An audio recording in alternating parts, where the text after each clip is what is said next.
On this issue of taxation, I really want to advise William Ruto. I want to talk generally about economics, and probably will pick what is important and urgent from all that, which will save the economy of this country, of our beloved nation, Kenya. If you look at Adam Smith, in his book, In the Wealth of Nations, Adam Smith stated clearly that it is not from the benevolence of the chef, the brewer, nor the butcher that we get to eat our dinner, but by their interest attached to it. So you see, the idea of taxation, it is not coming in good faith. And in economics, there are three schools of thought in economics: the classical school of thought, the Austrian school of thought, and the Keynesian school of thought from the great man called John Maynard Keynes. The classical school of thought is so clear that the wealth of a nation is calculated based on its national income, on the basis of the national income. And the national income is based on the work of its inhabitants. And the president is largely using the classical school of thought together with the Austrian school of thought. But the best model, the best school of thought, is the Keynesian school of thought. John Maynard Keynes was from Britain. And during the Great Depression in America, the depression that almost paralyzed the whole nation, that almost brought the world, the global economy, to its knees, that assaulted the global economy, he came up with a simple theory, simple model that worked. And the Keynesian school of thought is what this nation, is what Ruto should use. And it is very clear. It states that during an economic downturn like what we are having now, during a recession, during assault of the economy, the government, in its wisdom, must ensure that tax is reduced, tax is cut down, and the government injects money into the economy, into the system, so that the bottom-up economy they were talking about, the person on the ground gets more money in their pockets, creates high demand, spends more. With spending more, high demand is created. When high demand is created, our economy grows, because with the increase in demand, will automatically, increase in demand increases consumption, will automatically make our economy grow. So cut down the taxes.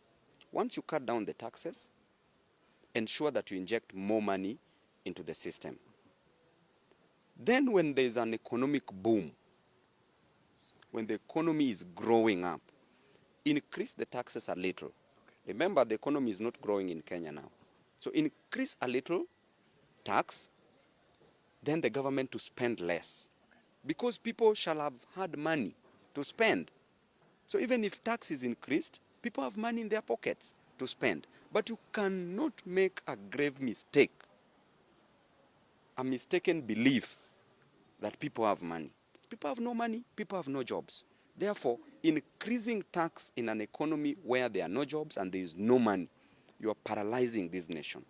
Then I don't see the reason, the need why you worked so hard to campaign, you prayed to be the president, just for you to want to be hated for no reason.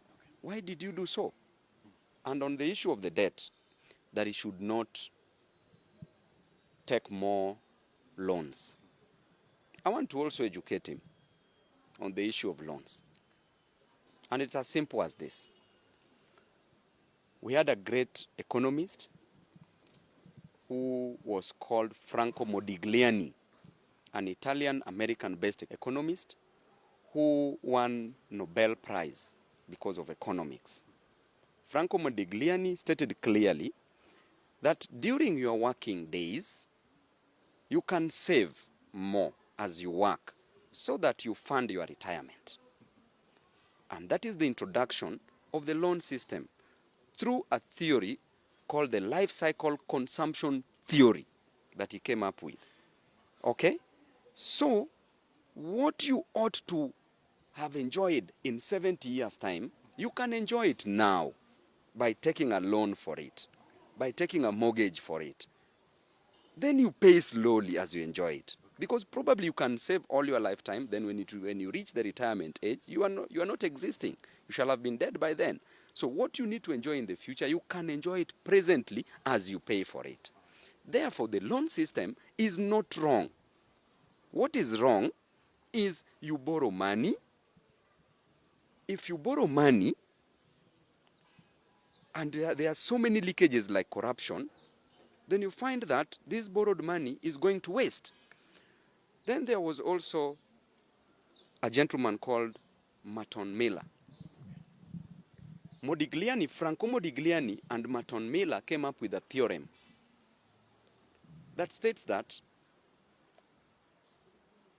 the debt and the equity in a company, an amalgamation or a mixture of the debt and equity in a company, okay, need not necessarily bring down the company, so long as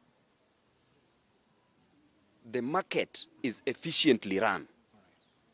But you see, our company in Kenya that Gachagua is referring to is not efficiently run. Therefore, we will go down whether we like it or not. You know, this is a model that was being used by Lee Kuan Yew in Singapore. When Singapore was growing, developing, he decided to introduce the idea of the housing, and I think Ruto has borrowed it from Singapore. But you see, the application is wrong. You can borrow something and you apply it wrongly. What I think the government is doing now, or what they want to do, is to introduce that tax. After introduction of that tax, they want to raise money so that they spend it now and create a problem in the next 15, 20 years. Because remember, the government, they are claiming they don't have money. So they want to raise money. After having that money, they spend it. But what are they creating? A problem in the next 15, 20 years. So this problem that is being created now will find Ruto not in power. But he shall have created a big problem. So let him go back and read about Lee Kuan Yew of Singapore on how he managed the idea of the housing to its citizens and the taxation of the same.